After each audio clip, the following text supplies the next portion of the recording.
చేస్తాం. ముఖ్యమంత్రి గారికి కుండల కొద్దీ గంపల కొద్దీ అనురాగం ఉంది బావమరిది మీద, ద్వేషమేమో మా మీద ఉంది.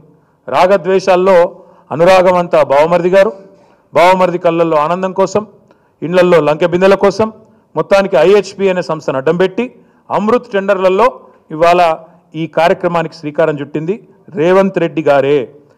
నేను ఇంకొక మాట కూడా చెప్తా ఉన్నా, కేవలం కర్ణాటక ముఖ్యమంత్రిగా ఉన్న ఆనాడున్న యడ్యూరప్ప గారు బీజేపీ ముఖ్యమంత్రి ఆయన, అదేవిధంగా సోనియా గాంధీ గారు స్వయంగా ఎన్ఐసి చైర్మన్, అశోక్ చవాన్ గారు మహారాష్ట్ర ముఖ్యమంత్రిగా 2010లో అప్పుడేం జరిగింది, ఆదర్శ్ హౌసింగ్ సొసైటీ కుంభకోణం.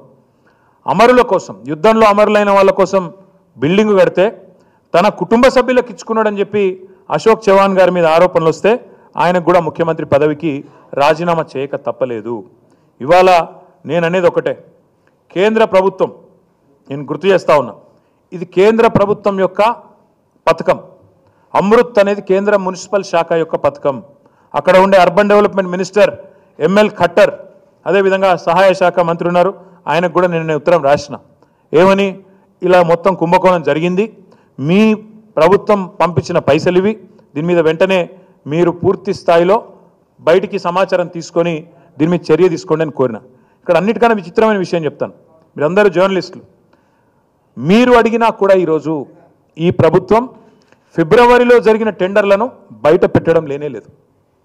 8,888 కోట్ల రూపాయల వర్కులు ఎప్పుడు పిలిచారు, ఏ పద్ధతిన పిలిచారు, ఎట్లా ఇచ్చారు అంటే చెప్పడం లేదు. ఇది కూడా ఎట్లా బయటకు వచ్చింది, ఇది ఎట్లా బయటకు వచ్చిందంటే, ఇండియన్ హ్యూమ్ పైప్ కంపెనీ ఒక పబ్లిక్ లిస్టెడ్ కంపెనీ కాబట్టి, బాంబే స్టాక్ ఎక్స్చేంజ్లో, నేషనల్ స్టాక్ ఎక్స్చేంజ్లో లిస్ట్ అయి ఉన్న కంపెనీ కాబట్టి వాళ్ళకు ఒక వర్క్ వచ్చింది. ఆ వర్క్లో 80% ముఖ్యమంత్రి గారు బావమరిదికి దారాదత్తం చేస్తున్నామని చెప్పక తప్పని పరిస్థితుల్లో వాళ్ళు బయట పెడితే లెటర్ రాస్తే ఆ లెటర్ బయటకు వచ్చింది.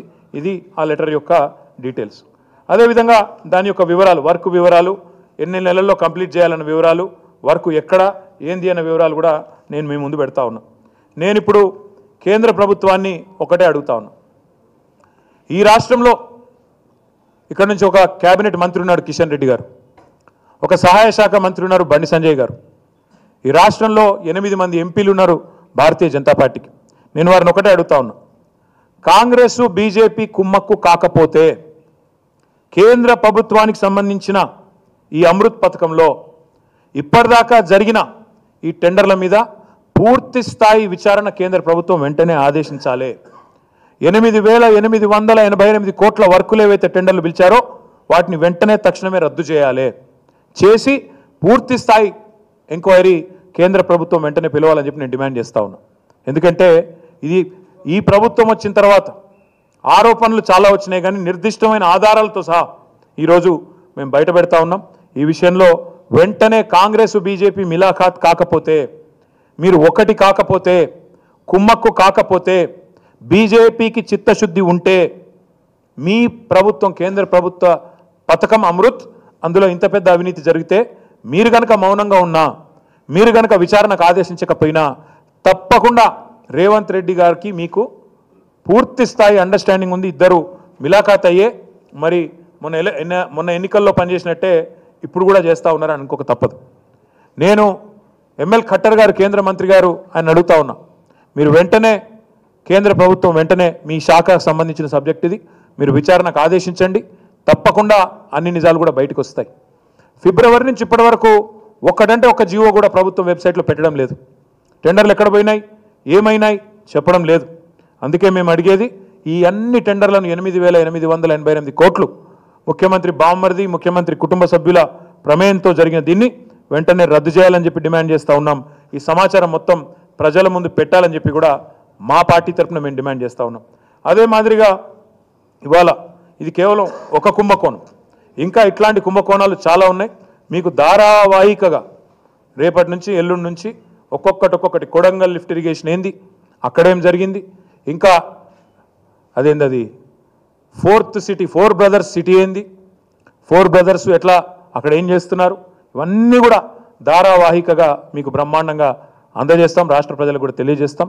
ఇవాళ మాత్రం ఈ అమృత్ టెండర్లలో భాగంగా బావమరిదికి అమృతాన్ని పంచుతూ రాష్ట్ర ప్రజలకు విషయాన్ని పంచే కార్యక్రమాన్ని అనుముల రేవంత్ రెడ్డి ఏదైతే చేస్తున్నాడో దీన్ని తప్పకుండా కేంద్ర ప్రభుత్వం కనుక అడ్డుకోకపోతే, వెంటనే విచారణకు ఆదేశించకపోతే, ముమ్మాటికి ఇందులో కిషన్ రెడ్డి గారు, బండి సంజయ్ గారు వెంటనే స్పందించకపోతే, ఇక్కడ ఉన్న 8 మంది భారతీయ జనతా పార్టీ పార్లమెంట్ సభ్యులు స్పందించకపోతే రాష్ట్రంలోని ప్రతి ఒక్కరికి అర్థమైపోతుంది మీ డ్రామా. మీ ఇద్దరు కలిసి ఆడుతున్న నాటకం అర్థమవుతుంది. మొదలు ఒక 2 రోజులు మహేష్ రెడ్డి అని ఎమ్మెల్యే, ఇక్కడ ఎల్పీ లీడర్, ఆయన మాట్లాడండి దీని మీద. మళ్ళీ పైకి వెళ్ళి ఏం ఆదేశాలు వచ్చినాయో సపరేట్గా నోరు మూసుకున్నాడు, మళ్ళీ నోరు తెరవలేదు ఇప్పటిదాకా. అంటే ఏదో జరుగుతున్నది కేంద్ర స్థాయిలో, పైన స్థాయిలో, మంత్రుల స్థాయిలో, ముఖ్యమంత్రి స్థాయిలో జరుగుతున్నది. కానీ ముఖ్యమంత్రి నువ్వు తప్పించుకోలేవు. చట్టం చాలా చాలా క్లియర్గా ఉంది.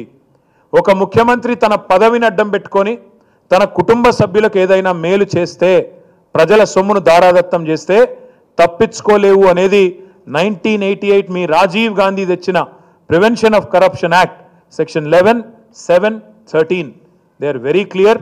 ఈ సెక్షన్ 7, 11, 13లో నువ్వు దొరికిపోయినావు, తప్పించుకోలేవు అనే మాట కూడా రేవంత్ రెడ్డికి చెప్తూ కేంద్రాన్ని మళ్ళీ డిమాండ్ చేస్తా ఉన్నాను నేను. తక్షణమే ఆదేశించండి, ఒక క్షణం కూడా ఆలస్యం చేయకండి, ఆదేశించండి. ప్రజల అనుమానాలు ఎందుకు, అసలు నేను తెప్పించి చూసిన ఈ సూదిని సృజన్ రెడ్డి ఎవరు, ఆయన కంపెనీ ఏంది, వివరాలన్నీ తీసుకున్నా. పోయిన సంవత్సరం, అంతకుముందు సంవత్సరం 2 కోట్ల లాభం ఉన్న కంపెనీ అది.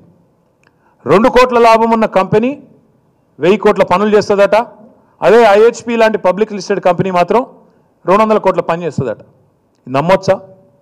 ఇది నమ్మశక్యంగా ఉందా? ఇది ముఖ్యమంత్రి ప్రమేయం లేకుండా, ముఖ్యమంత్రి ఆర్మ్ ట్విస్టింగ్ లేకుండా, ముఖ్యమంత్రి ఒత్తిడి లేకుండా, బెదిరింపు లేకుండా జరిగే పనేనా? ఇంతకంటే ఓపెన్ అండ్ షట్ కేసు ఉంటుందా? ఆలోచించాలని చెప్పి నేను కోరుతా ఉన్నా. తప్పకుండా ఈ విషయంలో నిగ్గు తేల్చాల్సిందిగా మళ్ళొకసారి కేంద్ర ప్రభుత్వాన్ని డిమాండ్ చేస్తా ఉన్నా. Thank you.